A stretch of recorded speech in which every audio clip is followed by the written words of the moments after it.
Welcome to Smart School Kids Zone, your favorite school. Yes, welcome to Smart School Kids Zone, आपका प्यारा school. And today's topic is geometrical figures. It's a mathematics standard 4 part 1 lesson number 1. Geometrical figures. हमारे आजू बाजू में जो भी चीजें देखते हैं उनमें कुछ ना कुछ एंगल्स रहते हैं, कुछ ना कुछ शेप्स रहते हैं. तो वो कौन से शेप्स रहते हैं, वो कौन से एंगल्स रहते हैं और उनको क्या कहते हैं, आज यही सीखने वाले हैं हम इस लेसन में. तो चलो करते हैं इस वीडियो को शुरुआत. मजा आने वाला है. उससे पहले आप हमारी e learning website smartschool.infolips.com, sports site fallinsports.com, Marathi विषय सर्व काही मराठीरंग.com, android educational game and craft channel जिनकी लिंक हमने डिस्क्रिप्शन में दी है, जरूर जाके चेक कीजिएगा. ये है मैथमेटिक्स स्टैंडर्ड 4 और यह है उसका first lesson part 1. It's a geometrical figures.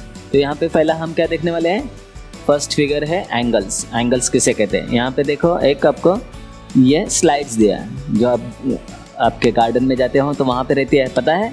तो साइड्स के यहाँ पे एंगल्स दिए है. ये देखो ये वाला एंगल, तो साइड्स के अंदर वाला एंगल, साइड्स के बाहर वाला एंगल. तो इन एंगल्स को क्या कहते हैं वो देखेंगे. We see angles between the ground and the slides. तो ये एंगल तो हमने देख लिए है.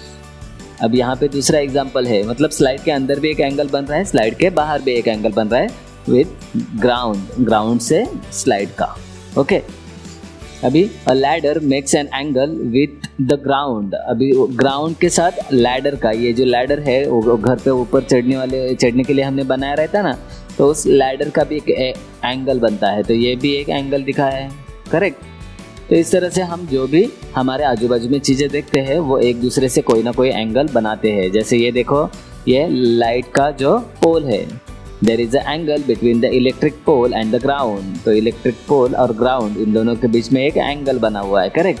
सिमिलर अगर हम खड़े रहते हैं, एकदम स्ट्रेट खड़े रहेंगे, तो हमारा भी उस ग्राउंड के साथ एक एंगल बनता है.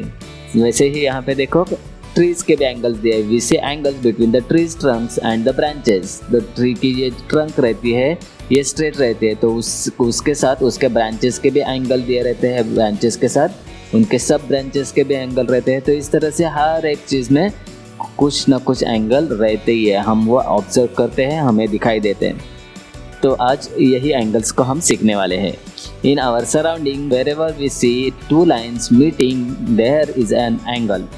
तो जब भी कोई भी दो लाइन्स, एक लाइन यहाँ से आ गई है, एक लाइन यहाँ से आ गई है, और दो लाइन एक साथ जहाँ पे मिलती है, वो उस पॉइंट को एंगल कहते हैं, correct. In our surrounding wherever we see two lines meeting there is an angle. जहाँ पे दो लाइन्स मिलती है वहाँ पे वो एंगल रहता है. तो यहाँ पे उन्होंने एक एक्टिविटी करने के लिए कहा है, collect some pictures in which you can see angles, mark those angles using a pencil. तो आपको कुछ पिक्चर्स कलेक्ट करने के लिए बोला है, और उस पिक्चर्स में कौन से एंगल्स होते कहाँ पे, उनको पेंसिल से मार्क करने के लिए कहा. तो चलो हमने आपके लिए एग्जाम्पल भी दिया है. यहाँ पे देखो ये है वो एग्जाम्पल्स. तो ये है वाटर टैंक, देखा है ना हमने, हमारे आजू बाजू में कहीं ना कहीं पे रहता है. तो वाटर टैंक का भी ग्राउंड के साथ ये देखो ये एक एंगल बना है, या वो वाटर टैंक के जो पिलर्स रहते हैं उनका भी एक दूसरे के साथ एंगल रहता है. जैसे यहाँ पे देखो ये एरोप्लेन है, तो एरोप्लेन के भी यहाँ पे ये जो स्ट्रेट पीछे वाली जो लाइन रहती है वो,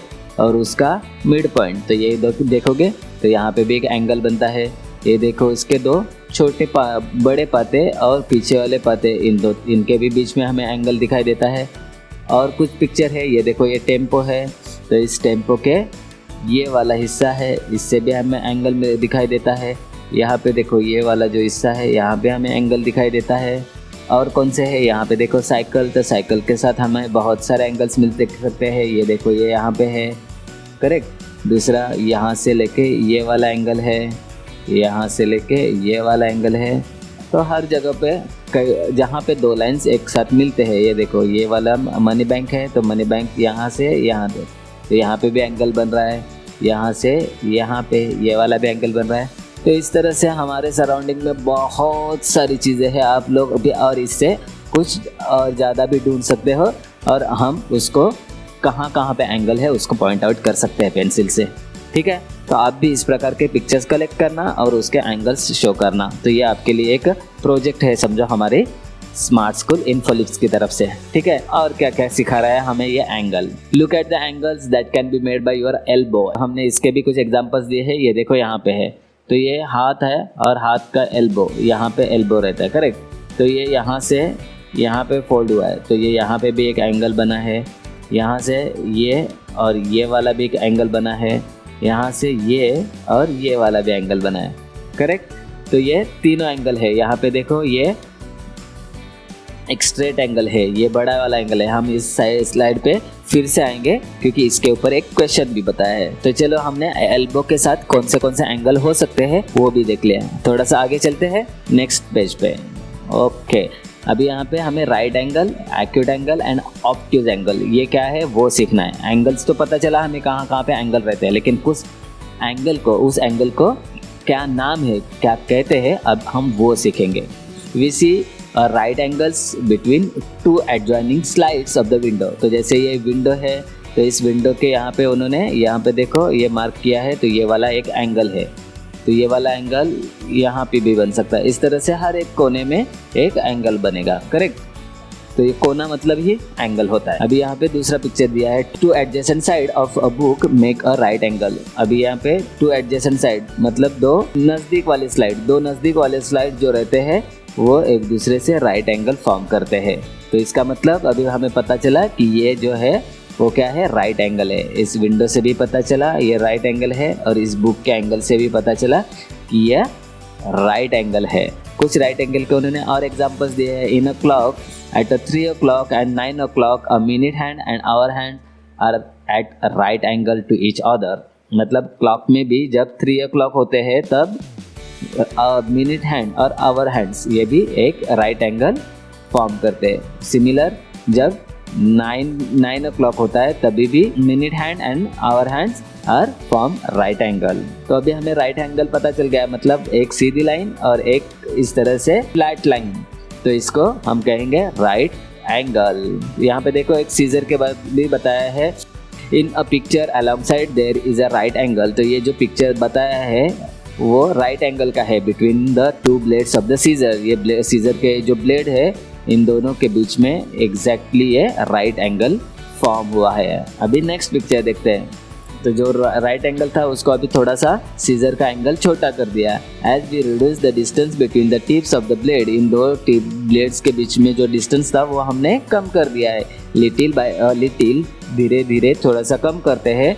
then angle between the blades grow smaller than the right angle. तो इसकी वजह से ब्लेड्स के बीच में जो होने वाला एंगल है वो पहले से छोटा है। ये कितना बड़ा था, और ये देखो ये यहाँ से यहाँ तक था, और ये कितना है, छोटा है। मतलब जैसे एंगल छोटा हो जाता है तो उससे कहते हैं एक्यूट एंगल। ओके, तो राइट एंगल से छोटे वाले एंगल को क्या कहेंगे, acute angle. An angle which is smaller than right angle is called an acute angle. तो जो भी एंगल राइट एंगल से छोटा रहेगा हम उसे एक्यूट एंगल कहेंगे। और लास्ट वन है, अभी हमने ब्लेड्स का डिस्टेंस बढ़ा दिया है। ये देखो दोनों के बीच में ज़्यादा कर दिया है। पहले में थोड़ा था, दूसरे में उससे कम था, और तीसरे में अभी सबसे ज़्यादा है। But as we increase the distance between the tips of the blades the angle between the blades grow bigger. अभी दोनों के बीच में जो बनने वाला एंगल है वो अभी क्या हो गया, बिगर हो गया, बड़ा हो गया देन राइट एंगल। प्रीवियस वाला जो राइट एंगल था उससे भी बड़ा हो गया क्योंकि अभी दोनों के बीच में डिस्टेंस ज़्यादा कर दिया हमने। तो अभी ऑब्ट्यूज एंगल की definition, an angle that is bigger than a right angle is called an obtuse angle. जो एंगल राइट एंगल से भी बड़ा होता है उसे हम ऑब्ट्यूज एंगल कहते हैं। तो हमें 3 एंगल्स के बारे में पता चला। एक राइट एंगल जो एग्जैक्टली इस तरह से स्ट्रेट एंगल बनाता है, करेक्ट, और जो राइट एंगल से छोटा होता है उसे कहते हैं एक्यूट एंगल, जो राइट एंगल से बड़ा रहता है उसे कहते हैं ऑब्ट्यूज एंगल। तो यहाँ पे कुछ एग्जांपल्स दिए हैं, घड़ी में कितने टाइम के हिसाब से कौन सा एंगल बनता है वो हमें उन्होंने दिखाया है, उन्होंने दिया है यहाँ पे। तो जैसे हमने देखा था 3 o'clock और 9 o'clock को एग्जैक्टली राइट एंगल फॉर्म करता है। यहाँ पे अभी देखो ये कितना बजा है, यहाँ पे 9:40 हुआ है, तो इसका मतलब ये राइट एंगल से थोड़ा सा छोटा है, इसीलिए ये एक्यूट एंगल। और यहाँ पे देखो कितना बजा है, 5:12 55 तो इसका मतलब ये राइट एंगल से बड़ा है, इसलिए this is an obtuse angle. समझ में आया? सिंपल है, राइट एंगल से छोटा एक्यूट एंगल, राइट एंगल से बड़ा ऑब्ट्यूज एंगल, और राइट एंगल जो completely straight and flat angles में हमें फॉर्म हुआ दिखाई देता है, इस तरह से उसे हम कहेंगे राइट एंगल। देखते हैं आगे, मज़ा आ रहा है और समझ में भी आ रहा है, करेक्ट? तो चलो देखते हैं, यहाँ पे हमें कुछ प्रश्न दिया है। Observe the figures below and right the right angle, acute angle and obtuse angle in the box below. Okay, तो यहाँ पे पिक्चर्स दिए हैं और उस पिक्चर्स में हमें लिखना है ये कौन सा एंगल है। तो ये देखो, ये कौन सा एंगल है? राइट एंगल से छोटा है, मतलब हम क्या लिखेंगे यहाँ पे? Acute angle. तो आप लोग लिखो, ये लिख देना हाँ, क्योंकि यहाँ पे एक्यूट एंगल की स्पेलिंग दी है, राइट एंगल की स्पेलिंग दी है ऑब्ट्यूज एंगल, तो मैं यहाँ पे एक्यूट एंगल ए लिख रहा हूँ, ठीक है। अभी ये सेकंड वाला कौन सा है? ए मतलब एक्यूट एंगल, ये स्ट्रेट एंगल दिखाई दे रहा है, करेक्ट? एक फ्लैट है और एक स्ट्रेट लाइन है, तो इसका मतलब ये कौन सा है? Right angle, perfect. तो this is right angle, perfect. अभी ये राइट एंगल से बड़ा है, क्योंकि राइट एंगल रहता तो यहाँ पे लाइन आती थी, इसका मतलब ये क्या है? ऑब्ट्यूज एंगल, परफेक्ट बच्चों। अभी राइट एंगल से बड़ा मतलब ऑब्ट्यूज एंगल, और राइट एंगल से छोटा मतलब एक्यूट एंगल। ओके, अभी ये भी राइट एंगल से बड़ा है, इसलिए इसको भी हम दे देंगे ऑब्ट्यूज एंगल, और ये फिर से राइट एंगल से छोटा है, तो इसे दे देंगे एक्यूट एंगल। ओके बच्चों, तो आपको शॉर्ट फॉर्म में नहीं देना है, आपकी स्पेलिंग यहाँ पे लिखनी है। मुझे वीडियो थोड़ी सी लंबी होती जा रही है, इसीलिए मैं यहाँ पे शॉर्टकट में दे रहा हूँ। यहाँ पे देखो, आपको एंगल्स फॉर्म करने के लिए बॉक्स दिया है। Make right angle by joining the dots in the box below. यहाँ पे आपको डॉट्स दिए हैं, तो उन डॉट्स को ज्वाइन करके राइट एंगल फॉर्म करना है। यहाँ पे उन्होंने दिया है राइट एंगल, तो हमें मालूम है राइट एंगल क्या हो सकता है? एग्जैक्ट स्ट्रेट, तो ये बन जाएगा राइट एंगल। तो या तो आप 2 डॉट्स को ज्वाइन करके भी दे सकते हैं या 3 डॉट्स को, और जैसा आपको फॉर्म करना है आप इसको कर सकते हो, करेक्ट? तो यहाँ पे कोई कंपल्शन नहीं है कितने बनाने हैं, इसका कोई भी आपको लिमिट नहीं है। तो जितने चाहिए, अच्छे से, गंदा नहीं लगना चाहिए। आपकी जो भी एक्टिविटी है वो हमेशा क्लीन एंड नीट होनी चाहिए, एक दूसरे के बीच में वो कंजेस्टेड नहीं दिखना चाहिए। ओके, तो इस तरह से आप राइट एंगल बना सकते हो। अभी नेक्स्ट बॉक्स में आपको बताया है एक्यूट एंगल। यहाँ पे देखो, एक्यूट एंगल, एक्यूट एंगल आपको पता है जो राइट एंगल से छोटा रहता है, तो इस तरह से भी बना सकते हो, या तो ये बड़ा वाला ड्रॉ करके इस तरह से भी दे सकते हो। तो जितने चाहिए, उल्टा पुल्टा, आपको जितने लगते हैं उतने एंगल्स दे दो, लेकिन जैसे मैंने बोला वो खराब भी नहीं लगना चाहिए और एक दूसरे के बीच में ओवरराइड भी नहीं होना चाहिए। इस तरह से आप सब दिखा सकते हो। ओके, तो हमने जस्ट एग्जांपल दिए हैं, आपको जैसे फॉर्म करना है आप कर सकते हो। चलो चलते हैं ऑब्ट्यूज एंगल की तरफ। ये देखो ऑब्ट्यूज एंगल, तो अभी ऑब्ट्यूज एंगल राइट एंगल से बड़ा, मतलब ये इस तरह से हम दिखाएंगे। तो या तो आप 2 लाइन में दिखाओ, 2 डॉट्स में दिखाओ, या तो आप 3 डॉट्स में दिखाओ। तो इस तरह से आप ऑब्ट्यूज एंगल ड्रॉ कर सकते हो। समझ में आ रहा है? आसान भी है, परफेक्ट। तो ऑब्ट्यूज एंगल के लिए राइट एंगल से बड़ा होना चाहिए, ये कंडीशन एक ही आपको मालूम होनी चाहिए। चलो देखते हैं। Make a right angle, acute angle and obtuse angle at your elbow. Show this angles to your friends and check theirs. तो आपको ये दिखाना है आपके हाथ से, आपके एल्बो से राइट एंगल किस तरह से फॉर्म करना है, एक्यूट एंगल किस तरह से फॉर्म करना है, और ऑब्ट्यूज एंगल किस तरह से। तो इसका भी हमने जो बोला था ना, हम इस एग्जांपल को फिर से एक बार देखेंगे तो वो यही है। जैसे ये देखो, ये बड़ा है तो ये क्या हो गया? Obtuse angle. ये हमारे एल्बो से बना है, ये एग्जैक्ट ये स्ट्रेट है, और यहाँ से भी ये स्ट्रेट है, इसका मतलब ये क्या है? Right angle, correct. और ये राइट एंगल से छोटा है, इसका मतलब एल्बो से हमने ये एक्यूट एंगल बनाया, परफेक्ट। तो यहाँ पे नाम देते हैं, ये है ऑब्ट्यूज एंगल। फिर से एक बार मैं बोल रहा हूँ, आपको शॉर्ट फॉर्म में नहीं लिखना है। ये है राइट एंगल, और लास्ट वाला जो बना है वो है एक्यूट एंगल। तो ये हमने एल्बो से बना दिए। तो चलो फिर देखते हैं आगे। Check is this true. तो आपको बताना है कि ये जो नीचे दिए ये सेंटेंसेस है, ये ट्रू है या फॉल्स। तो पहला है, the angle an electric pole makes with the ground is right angle. तो इलेक्ट्रिक पोल वाला कौन सा था? ये वाला फर्स्ट पेज पे था, ये देखो ये। तो इलेक्ट्रिक पोल वाला क्या है, राइट एंगल, करेक्ट, क्योंकि हमें पता है स्ट्रेट लाइन और नीचे की फ्लैट लाइन, तो ये बनता है राइट एंगल। इसका मतलब पहला वाला जो राइट है तो हम इसको ट्रू लिखेंगे, आपको ट्रू यहाँ पे दिया है। Then slides make one acute angle and one obtuse angle. जो हमने स्लाइड देखी थी वो ग्राउंड के साथ एक एक्यूट एंगल बनाती है और एक ऑब्ट्यूज एंगल बनाती है, करेक्ट। तो हमने देखा था स्लाइड इस तरह से आती है, तो स्लाइड अंदर की तरफ जो है वो एक्यूट एंगल बनाती है और बाहर की तरफ जो है वो ऑब्ट्यूज एंगल बनाती है। तो इसका मतलब ये सेंटेंस भी ट्रू है। अभी ladder makes one acute angle and one obtuse angle with the wall. अभी वॉल है ये वाली स्ट्रेट और यहाँ पे हमने लैडर रखी है, तो लैडर वॉल के साथ कौन सा एंगल करेगी, सिर्फ एक ही एंगल करेगी, दैट इज एक्यूट, करेक्ट। लेकिन इन्होंने बोला है कि ऑब्ट्यूज एंगल भी करते हैं, तो वो तो नहीं होता है, इसलिए ये सेंटेंस रॉन्ग है।